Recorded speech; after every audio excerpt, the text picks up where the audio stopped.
This is Black Agenda Radio, a weekly hour of African American political thought and action.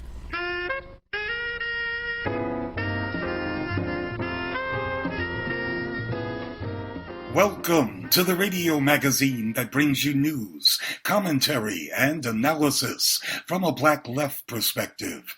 I'm Glen Ford, along with my co-host, Nellie Bailey.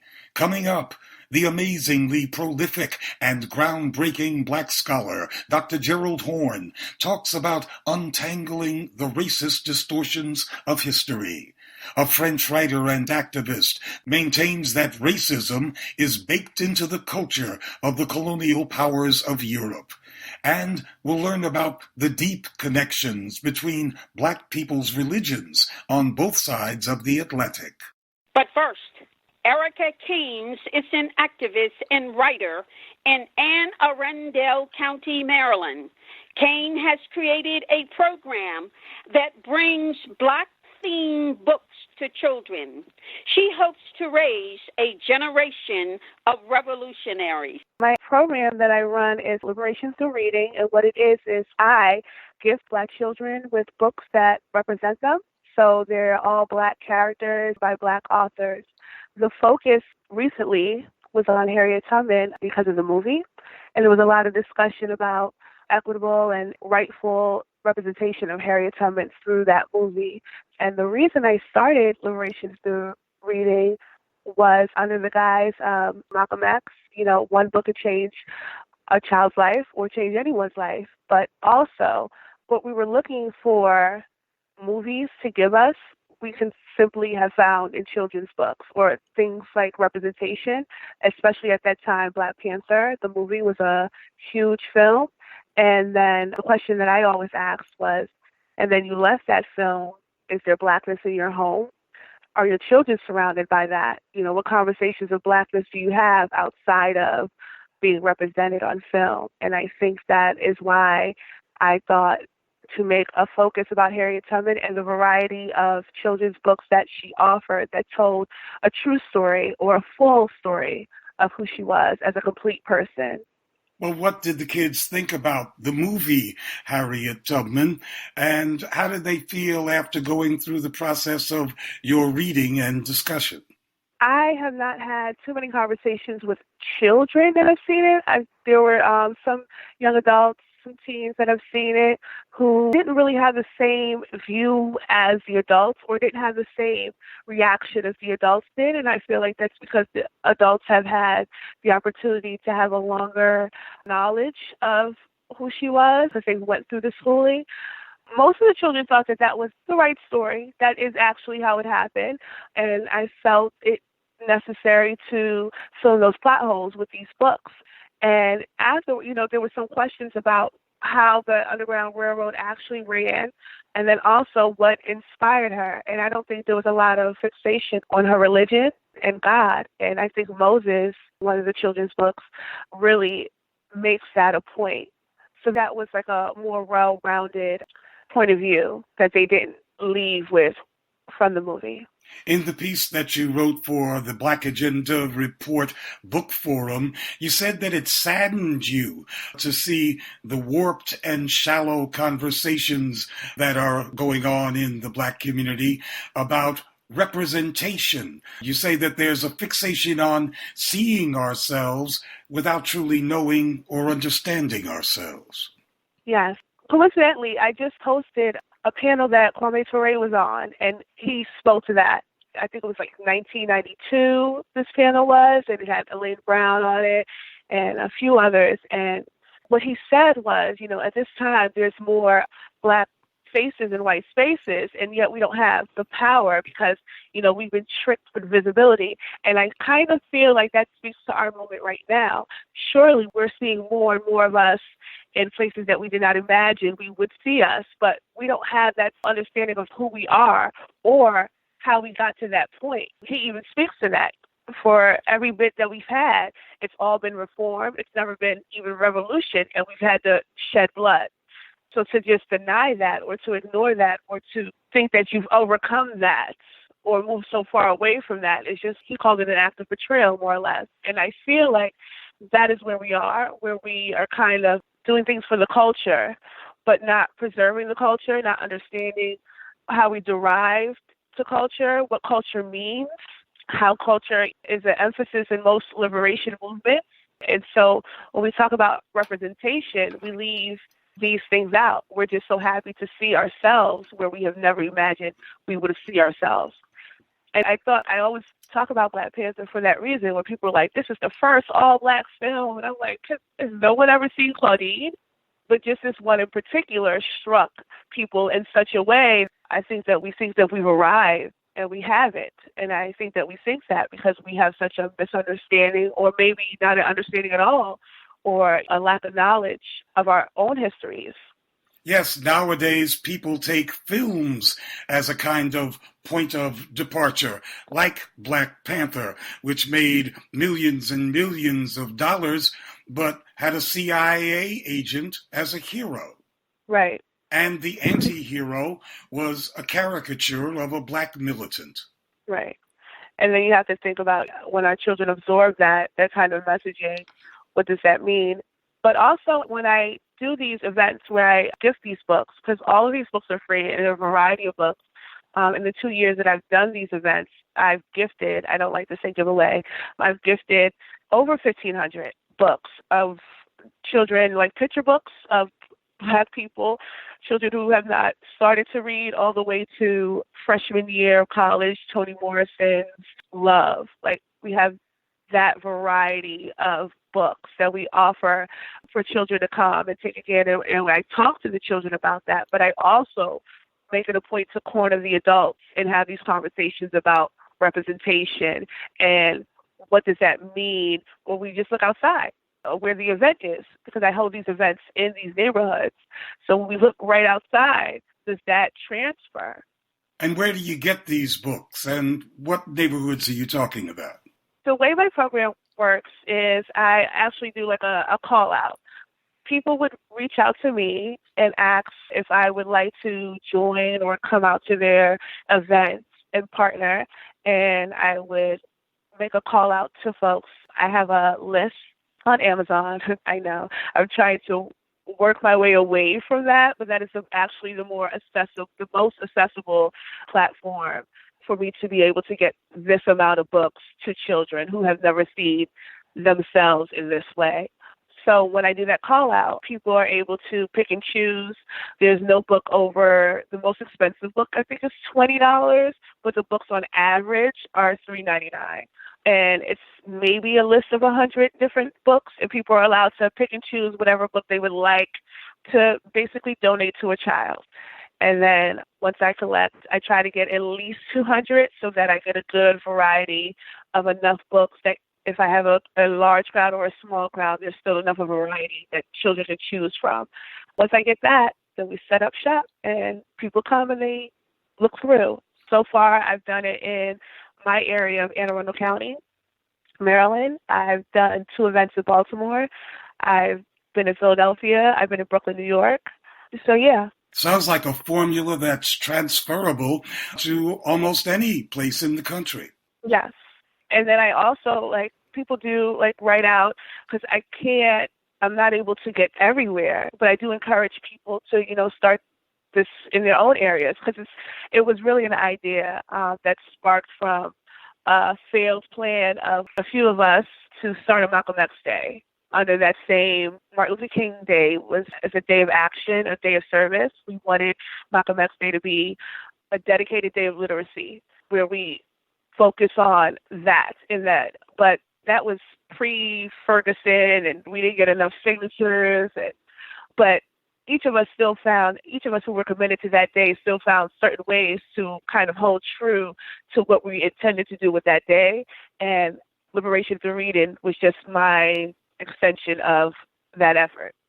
You seem to think there's a direct connection between reading and activism, reading while young. Yes.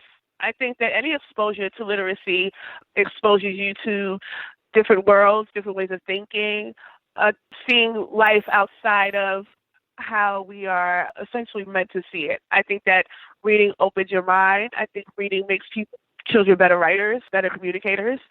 And I think that's all necessary. It makes them better critical thinkers, which is something that I think when we talk about the lack of political education in adults, it's because a large amount of adults are not really skilled at critical thinking because they're not wanting to read. And I think that's why I focus on children, because I think when we're younger, we read a lot, and then somehow we stop.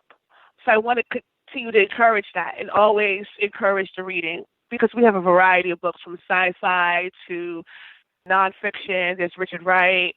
So I want to always encourage, there's a variety of things. And I think that the idea of them seeing themselves makes them gravitate to the book more.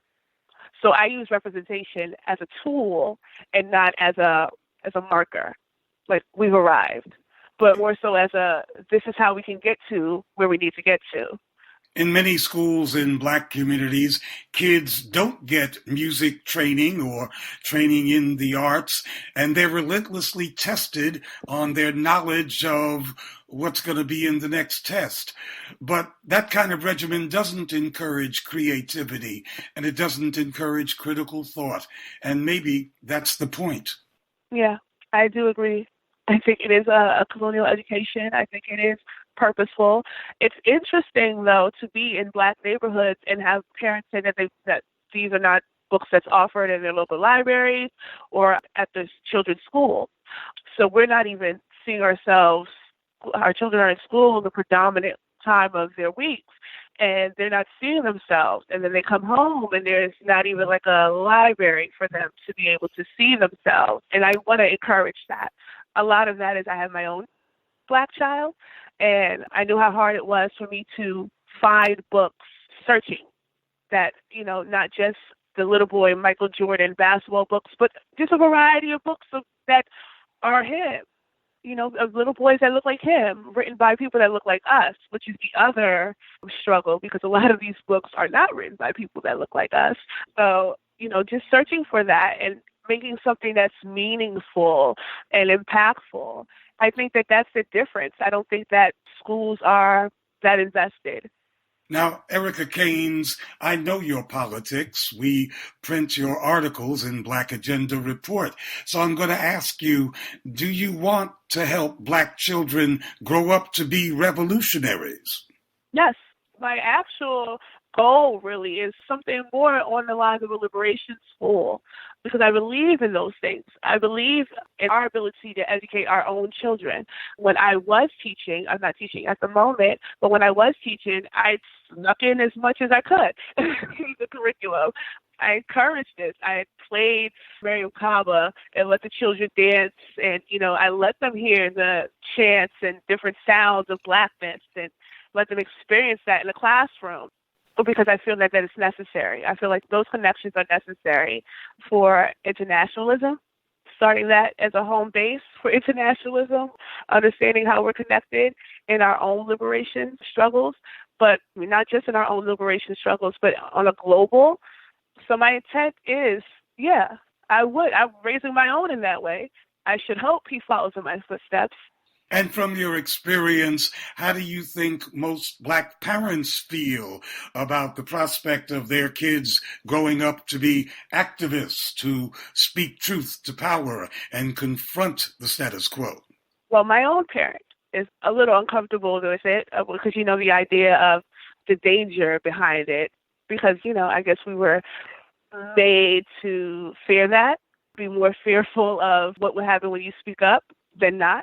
So I know that I understand that, but I also feel like that's why it's important for me at these events, speak to the adults, not speak to the children necessarily. I use these books as a hook to get communities in, but I have these conversations with the adults so that they're understanding why it's important, because even if I'm not directly creating revolutionaries, I am planting seeds in you so that you may want to change maybe how you think, and thus change how your child thinks, or the environment that your child is in to change their thinking, which is why I encourage, that's why I say it's Blackness in your home. I encourage these home libraries full of Blackness. I encourage Blackness on your walls, just so that you know who you are, as important as it is to educate and teach our Black children, it's as equally important that we protect them across all genders, ages. We really, really need to start protecting them, not just from the dangers of the street, but the dangers of the state, and understanding how that all manifests, especially where I am. I'm just hearing that Maryland is the highest incarceration rate for Black men. What does that mean for our Black boys? So, yeah, that's my takeaway. We have to protect our Black children. We have to love on our Black children. We have to stop punishing our Black children, raise revolutionaries. That was Erica Caines, founder of Liberation Through Reading. Caines is also a member of the Black Alliance for Peace. Dr. Gerald Horne is a professor of history and African American studies at the University of Houston and a phenomenally prolific author. Horne's scholarship has challenged long-held beliefs about the actual nature of white American settler war for independence from Britain. Dr. Horne recently appeared on a Washington Babylon podcast. He defended the New York Times 1619 Project, which examined the origins of the Black presence in the English-speaking North American colonies. It tries to suggest that many of the problems that Black people face have historical roots, believe it or not. I know that's a novel concept to some. It's certainly a novel concept to many of these critics who would like you to believe that the Constitution settled everything. Actually, that's the substance of Wellington's new book, No Property in Man. And it took Jake Silverstein, the editor of the New York Times Magazine. And I recommend that your listeners look at his reply to their critique, where he points out that, well, I'm down with the Constitution, but I think it was people's struggles that led to conditions changing, more so than a piece of paper drafted by slave owners like James Madison. I mean, I would hope that that's the ABCs of reality, but apparently not. Because these folks, they tend to see like the Constitution as a thing in itself, the past as a thing in itself. They're very narrowly educated. They don't look at Canada and ask the basic question, which is Canada was under British rule, didn't have the so-called revolution, but Canada has a single-payer healthcare system that the United States aspires towards, and when the so-called revolutionary countries supposed to have the healthcare system that people aspire towards. Canada has a third party, the NDP, New Democratic Party, that has a strong base in labor, a social democratic orientation. Wouldn't you think that the so-called revolutionary country should have this NDP? And so I think that ultimately the page is turning with regard to history, that we're entering a stage, I hope, of an agonizing reappraisal of the origins of the United States of America, with creation myths tossed into the dustbin of history. And when that is done, I also imagine that historians will look at the Dominican Republic and ask themselves this question. Why is it in the 1930s that the dictator, Rafael Trujillo, who, of course, was no progressive, as evidenced by the fact that he was massacring Haitians in the 1930s, and why is it that he opened his doors to Jewish migrants fleeing persecution in Central and Eastern Europe? It wasn't because he was progressive. He was trying to whiten the population. And I think that's how you have to look at the way that the United States opened its doors to Jewish people as it made this transition from religion to race, which is the subject of my 17th century book and also the subject of my 16th century book as well. And so, as I said, we have a lot of work to do to try to understand this imperialist monster. And I would hope and I trust that our friends on the left will be in the vanguard of this reappraisal process. Understood. Are there any other points you'd like to bring up in closing? Well, I mentioned my 16th century book, so let me get the full title. It'll be out in a few months. The Dawning of the Apocalypse, the roots of slavery, white supremacy, settler colonialism, and capitalism in the long 16th century. As suggested, it talks about why we're here speaking English, not Spanish, how the Spanish were not very good settler colonialists. They tended to privilege religion. They even allowed the black conquistadors that they were Catholic, such as exemplified by Juan Garrido, and the scrappy underdog, the Protestants, that is to say London, drew upon a longer tradition, say perhaps going back to the Crusades, a pan-European project beginning in the 11th century, where you have pan-Europeanism blending into whiteness. And certainly, if you look at the fact that England expelled this Jewish population 2 centuries before Spain did in 1492, and then if you look at the history of anti-Semitism in England, many of the modes of persecution targeting the Jewish population were just transferred to black people with the Native American people, as you have this transition from religion to race. And so that's the subject of my book out for Monthly Review Press in a few months. That was Dr. Gerald Horne speaking from the University of Houston. The Black Rebellion against the legitimacy of white domination rages on both sides of the Atlantic Ocean.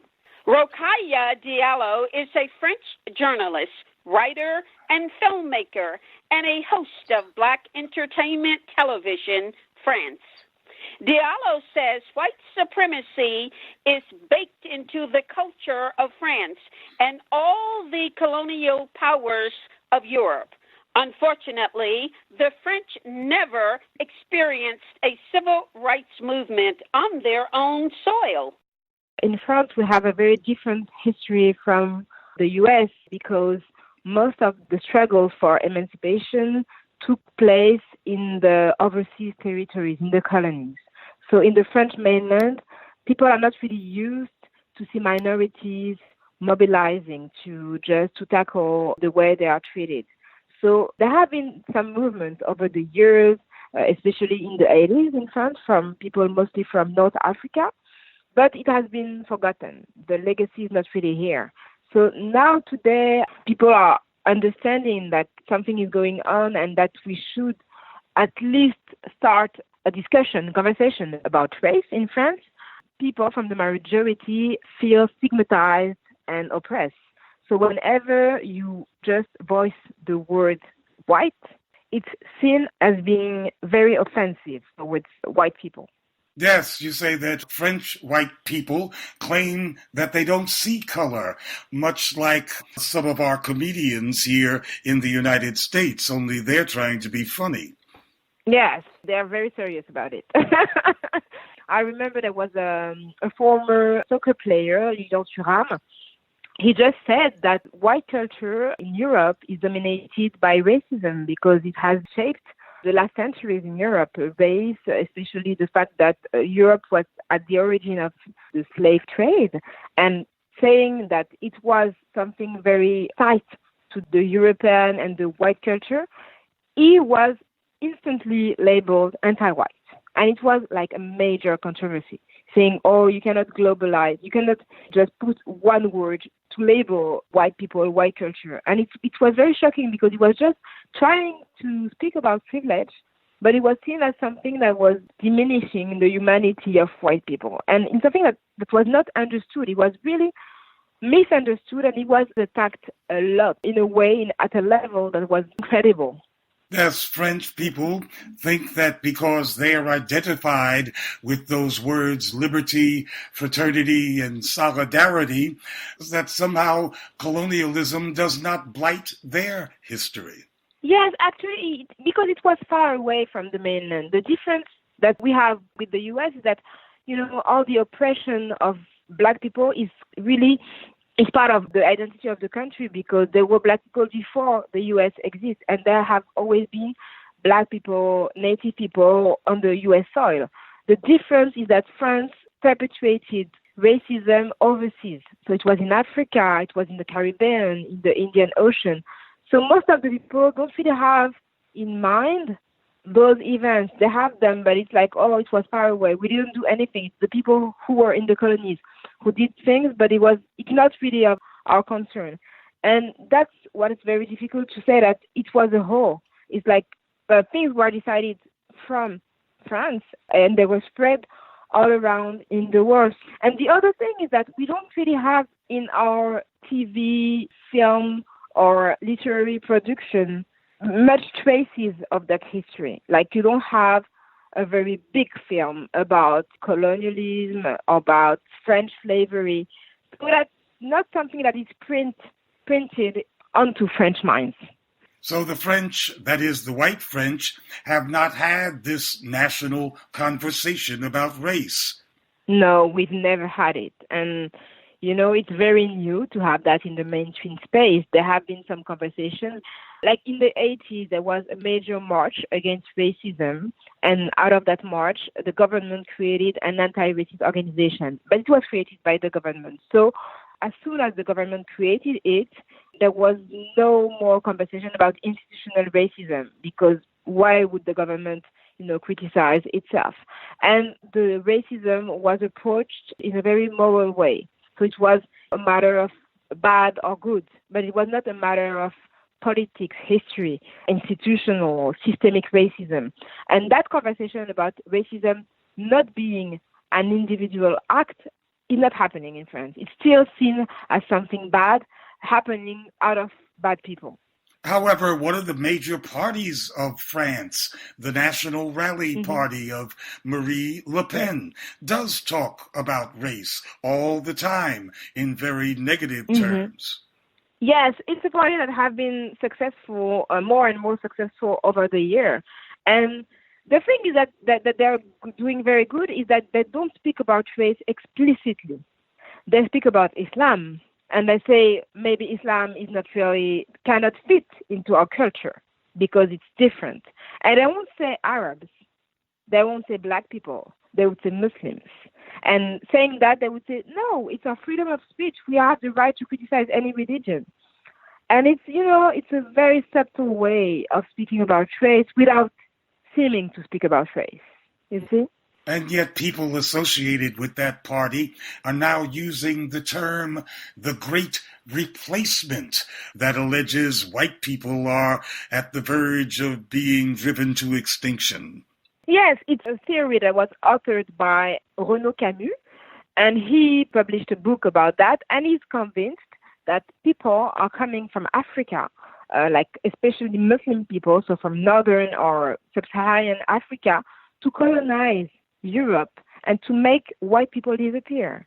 And in France, it's only 7% of the population which is Muslim. So how can such a small part of the population colonize the rest without any power? They don't have any power. They're in the lower classes of the population. So it's something that is very vivid in the far-right spheres. And you have many, like the far-right is trying to make that theory very mainstream, and in the coded language, they're saying brown people are coming to replace us, white people.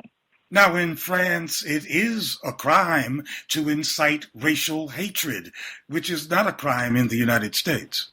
Yes, it's true. Yeah, here in France, if you say something that can inflict harm, if you say something that can feed hate, if you have a hate speech, you can be sentenced by a jury, by a trial. And it's very different because in the U.S., you can say whatever you want to say, but there is a kind of counter-speech in the public sphere. The thing is that in France, there is no counter-speech. And it takes a lot to be sentenced by a judge. You really need to say something crazy to be sentenced. How crazy does it have to be? Like there was someone who was sentenced because he said that we should deport Muslims. And there was a kind of coded analogy with, the Nazis. He lost his trial because of that. Now, there are similarities, striking similarities, between white attitudes in France and those in the United States.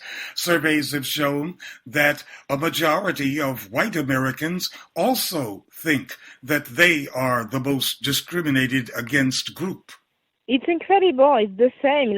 Because if you have been dominant and dominating over the centuries, and you see suddenly that people are seeking more and more equality, even if it's still not equal, you feel like, oh, I'm being taken my privilege, out of my person. And I have heard a quote, I don't know who said it, but it's like, when you're privileged, equality feels like oppression. And I think it's that is happening because they have been so privileged that they can't stand just being treated in the same way as anyone. So the absence of privilege feels oppressive. Exactly, because then they're accustomed to privileged, so that they have no other reference of living. So to them, just having equality is to lose a privilege, And they think that that loss is oppression. One of the ironies here is that France claims to have a special relationship with Africa. Yes, but to me it's a colonial relationship that was not dismantled, especially because the French army is still in African countries, for example. They didn't have any sovereignty. You still have that currency, CFA franc, that depends on the French will, the will of the France. So the links are still there, but to me, they are colonial links. It should change. Many Americans now know that black players, black soccer players and other athletes get booed all over Europe and called monkeys. So many Americans understand the racist underbelly of Europe. But in past generations, France was considered the place to go to feel free. James Baldwin said so. And we know that a street is named after Mumia Abu-Jamal, the United States' most famous political prisoner.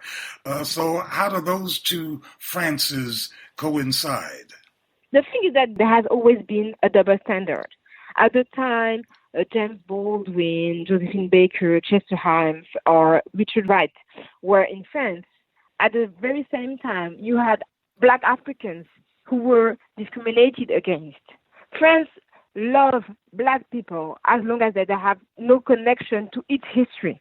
It's the same way. If I go to the US and people find out that I'm French, I'm no longer part of your history. So people are nice to me because I'm not an African American, you see?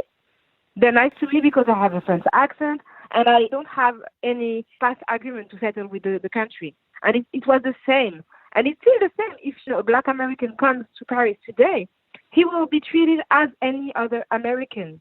But if that same person says, no, I'm African or I'm French, now it's not the same story anymore because you're seen as being part of the French history.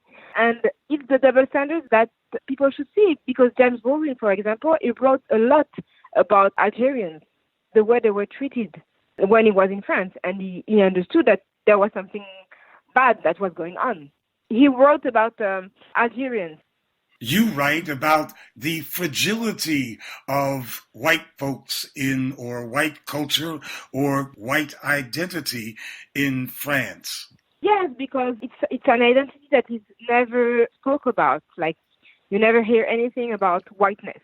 So people from the minorities are really accustomed to hear about race because they have to deal with it on a very daily basis.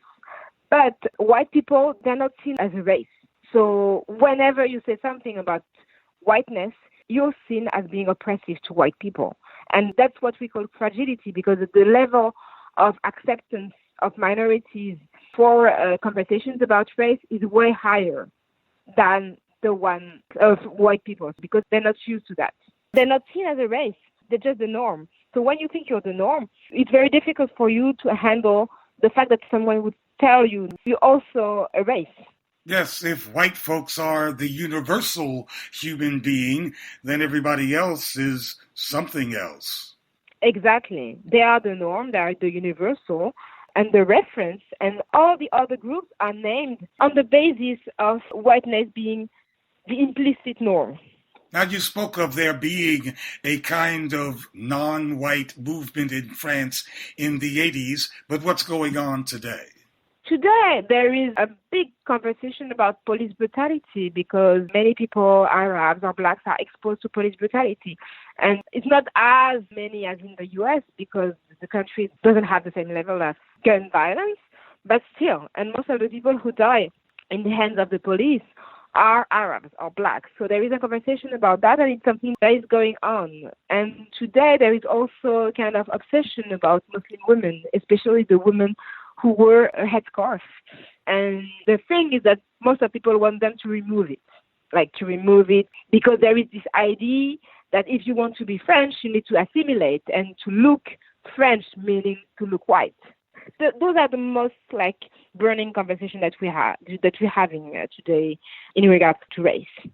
Yes, I've seen studies that show that you're more liable to be stopped by the police in France if you're Arab than if you're sub-Saharan African. Yes, because there is this idea that if you are Arab, you're seen as a Muslim, and Muslims are seen as dangerous people.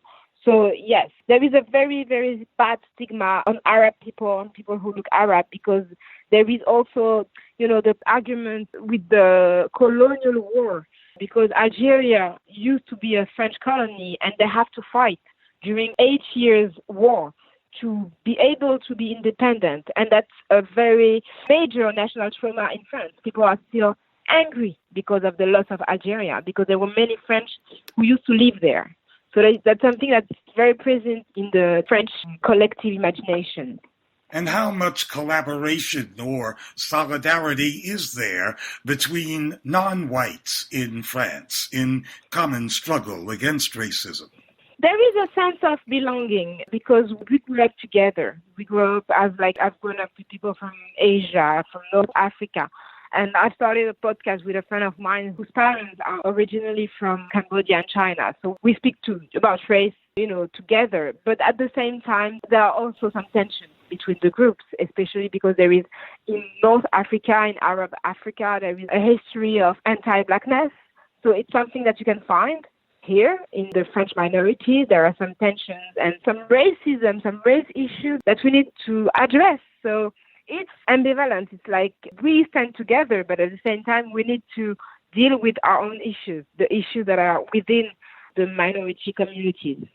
Because most of the mainstream feminist movements are very white, and those last year, there have been a movement to try to address the concerns of women from the minorities, Muslim women, Black women, Asian women, trying to make it more intersectional. So that's something that we're working on, and I feel like there are more and more minority women's voices that are trying to voice a very specific concerns. But I would guess that they come up against the same kind of resistance as Black and brown people do in every conversation about race in France. Of course, there is this idea that those women are labeled being divisive, like you divide the fight, we should stand together. And they're like, no, because if there is racism against me authored by another woman, I can stand with her. So it's something that is being criticized, but at the same time, as long as it's criticized, it means it has an impact. So to me, it's not that negative. So, so-called progressive white women in France are just as uncomfortable with race as in the United States. They are, and some of them are really patronizing. They want women to look feminist in the way they have decided it is feminist. So, for example, they're like, oh, you cannot be a feminist if you wear a headscarf. If you are Muslim and you wear a headscarf because you're covered, so you're not free. And you hear that a lot, like, they're not free, we need to free them, and we need to speak on their behalf because they're not able to free themselves by their own will. And it's like this idea of minority women having agency is something that is very difficult to make it understand by the majority. So it's the same as in the US. You have white feminists who have still a lot to learn about race. That was French activist and journalist Rokhaya Diallo. Ezeaku Wakocha observes intimate connections between Black people's religious practices in Africa and the Western Hemisphere. Wakocha has earned a Ph.D. in Africana Studies from the University of Pennsylvania, and she's studying for her master's degree in theology at the Harvard Divinity School.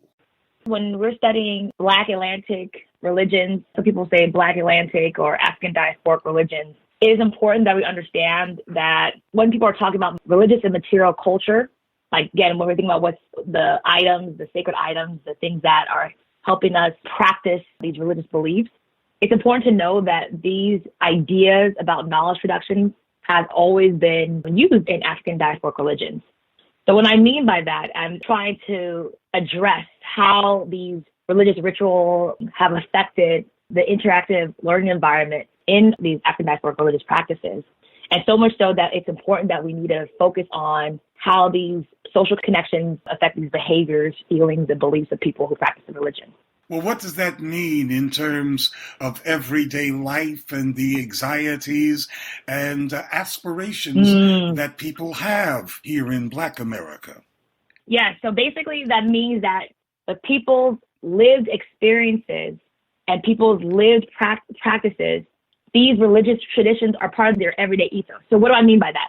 I mean that when you wake up in the morning, there are people that are Christian that will get on their knees and thank God and go about their day. So what are they doing? They're centering themselves, their Bible, and then they're moving on.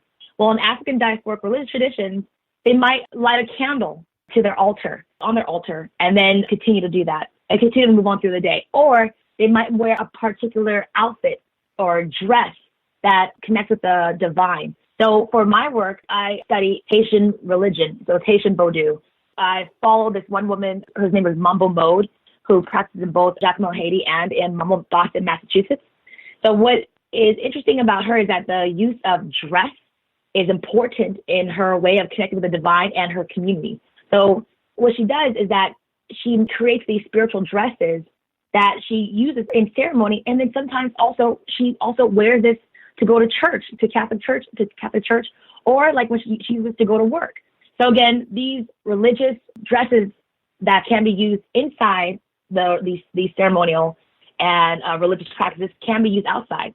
So again, if you're thinking about like the cross that you wear as a necklace to showcase your faith, these ritual items are presented throughout the diaspora, and again, it's used as a way to connect with folks. So this is what you mean when you speak of your focus on visual and material culture.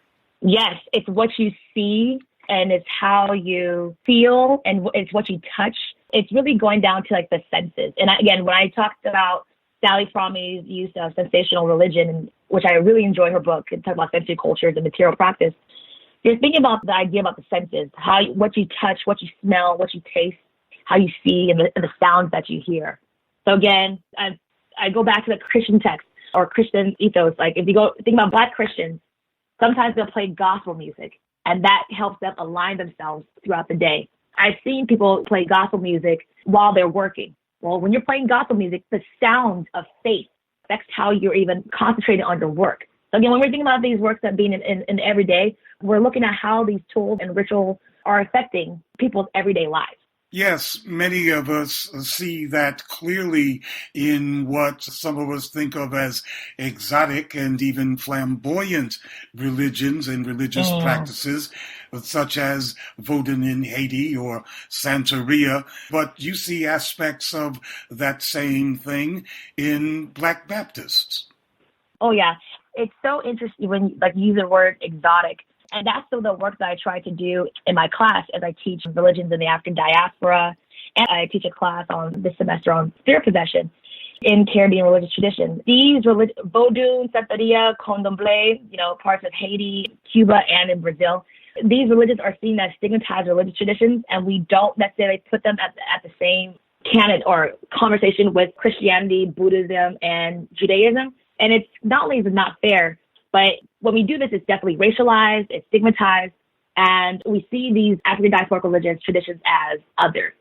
And that strips away the unique, rigorous understanding that we can learn about these religious traditions. And again, how there's a number of people that are practicing the tradition, not only in the Caribbean, but also the U.S. And you even have a book, one of your favorites, that speaks of religion in the kitchen, religion in cooking and in talking. Yes. Alyssa Perez's work on religion in the kitchen is possibly one of my favorite books at this moment.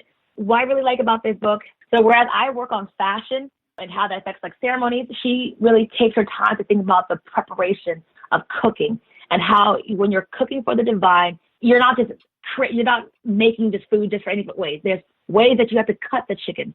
There's ways that you have to prepare. There's conversations that you're having about what the divine is making. And few scholars have paid attention to religious traditions, even in the Midwest. Again, when we think about African diasporic religious traditions, we're thinking about sometimes these main places where we see Caribbean and Black people are at, New York, Miami. And what she's focusing on is the site of Chicago. And that's a fascinating location because we have not seen Black Atlantic traditions as being practiced in Chicago. Well, do you think most Black Baptists, and that's the biggest Black denomination in the United States, see themselves as part of the Atlantic diasporic tradition? They might not see themselves as part of it, but they are. I think that what makes the African diaspora so great is that we are multifaceted. We have different types of beliefs, and these beliefs provide different communities, and they provide complex conversations. And when we think about Black people, we know Black people are not a monolith. So why can we believe that our religious practices are not monoliths as well? And so, again, when we're thinking about African diasporic religions, this helps us think about these complexities, these nuances, about not only a meta-divine, but then also these intermediaries, like these spirits that have impacted how people are engaging with their day-to-day. So again, what the Baptists might call the Holy Ghost, Haitian Vodou might call that Dambala or Ogu or Ezli Freda.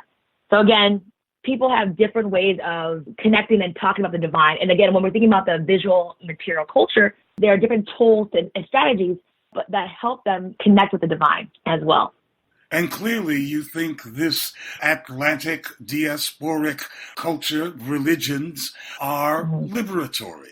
Oh, yes, most definitely. What I like about Black Atlantic religions is that by its essence, it's a religion of resistance. And we think about Haitian Vodou, and you think about the story about the origin of the Haitian Revolution. People will talk about the story of Bwaka Iman.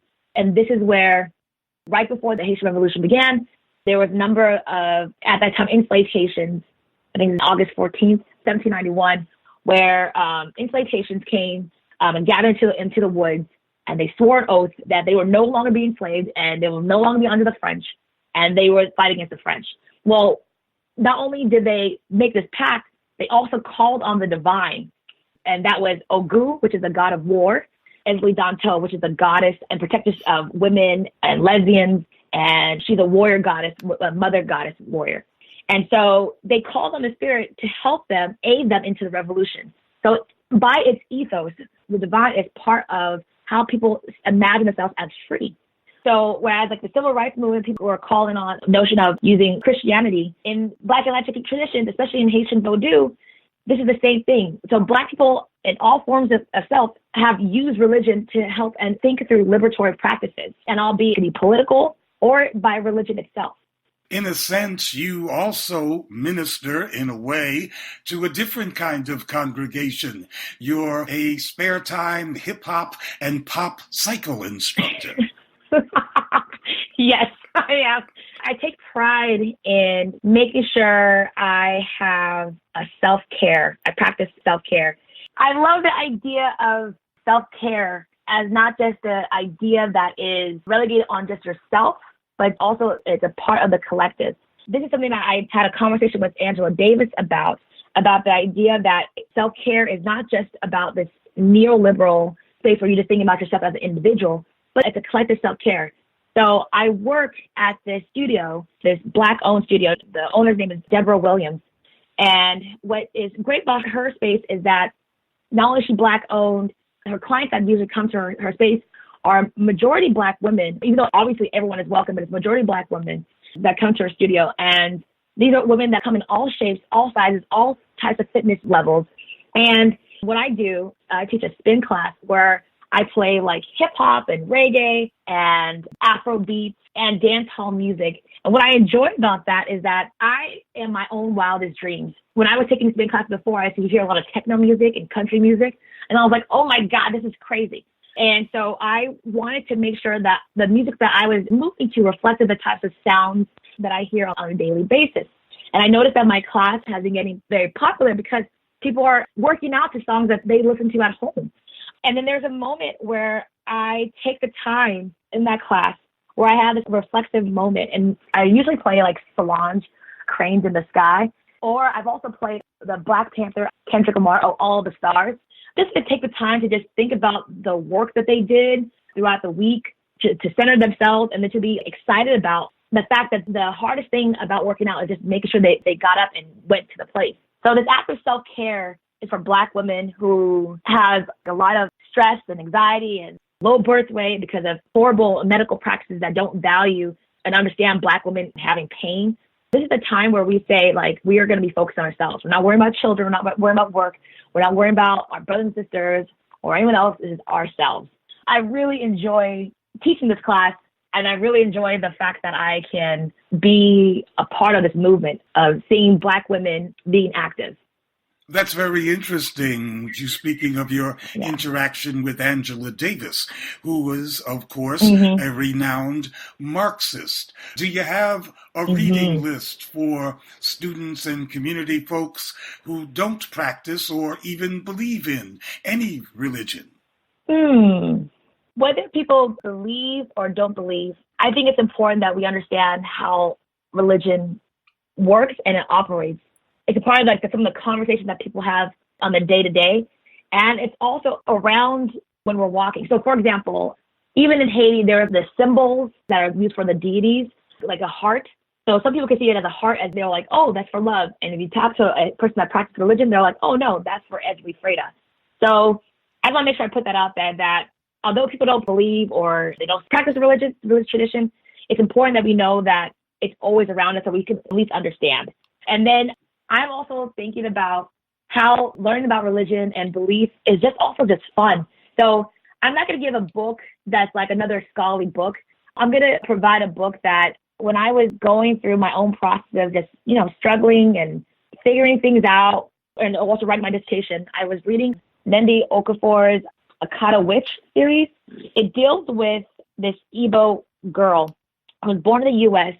and then raised in Nigeria. So again, we think about this diaspora connection. She finds out that she has powers, but it really thinks about African religious traditions, what she calls African futurism.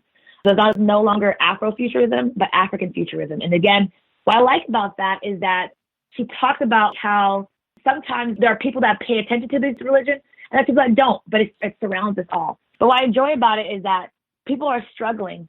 And whether you believe in some divine or not, there has a belief in yourself. And I enjoy the fact that she still had to believe that she was going to accomplish the work that she had to do. Obviously, it's a hero's arc. But then there was a moment that she said, no, I can do this. And so I think that these novels and these fantasy novels helps us imagine ourselves sometimes in our lowest moments. But I think that sometimes academic books maybe don't give us that type of work. So this is what I love about novels, and I always assign novels into my classes as well. It's important to know that these religious traditions, it shapes how people think about their world. It's about an orientation of these social and cultural decisions that affect people's everyday lives. And it is important that we know that these religious traditions are affected by the senses, how you see, what you touch, how you smell, and then what you hear. These are all important in how you imagine the world and how you move through the world. There needs to be more recognition of the rigor of Black Atlantic religious traditions. And I'm excited that I had the opportunity to talk about how these religious traditions have impacted not only my classroom, but then also the way that I have not only talked to folks that are in African diasporic religious ceremonies, but then also Christian homes and church as well. And not only is this practice a religion and belief not only oriented with the divine, there needs to be a thought that you have to believe about yourself. And again, my work about what I do in the classroom also affects how I engage this idea of a collective self-care inside the studio. It all intertwines. What you do as you work out affects how you're reading, it affects how you're engaging with people. And it is important that you know that we are holistic beings and we need to help each other out.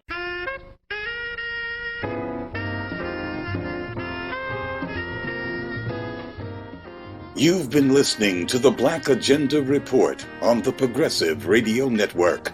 Information for liberation.